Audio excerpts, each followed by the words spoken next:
You have talked about pain and that Kenyans need to, appreciate the pain and the process like President Kibaki did.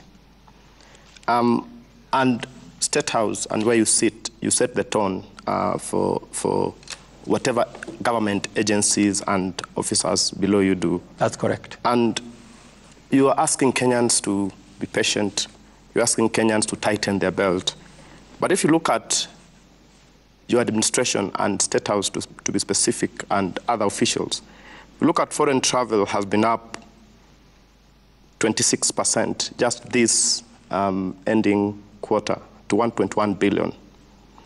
And Kenyans are feeling quite taxed. And the hustlers that you represent are looking around the numbers that we are discussing today, and they're wondering, where have we missed this? Because on one end, you're asking Kenyans to be, to bear with government, to tighten their belts. The Treasury is saying things are bad. You're saying you're preventing us from, going off the cliff. But on the other end, the extravagance in government is really still heavy. How do you reconcile these two situations? I will answer you this way. Go and look at the budget.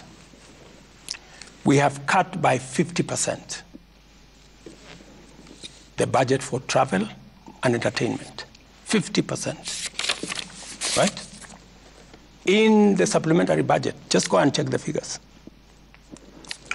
That is about 11 billion shillings that we have reduced. Have I traveled more than the former presidents? Yes. And I have traveled not as a tourist. I have traveled to sort out the matters of Kenya. If I didn't package what I have packaged to salvage our country from going over the cliff, we'd be talking a different story.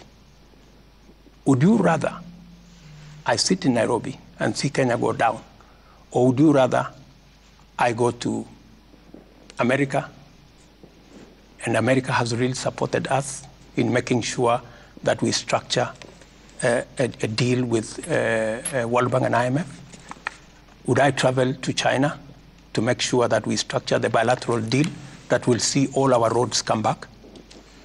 Would you rather I don't travel, or I travel to South Korea to sort out the problem you see in our electricity space? That we now have money to do what the investment we have not done in the last 10 years in our energy transmission. The reason why you find the blackouts, and is the challenge we have with our transmission infrastructure. And I have found resources to now sort that out. So would you rather I sit here, or I look for the bilateral agreements that will give Kenyans an opportunity to work abroad and to work at home on digital jobs?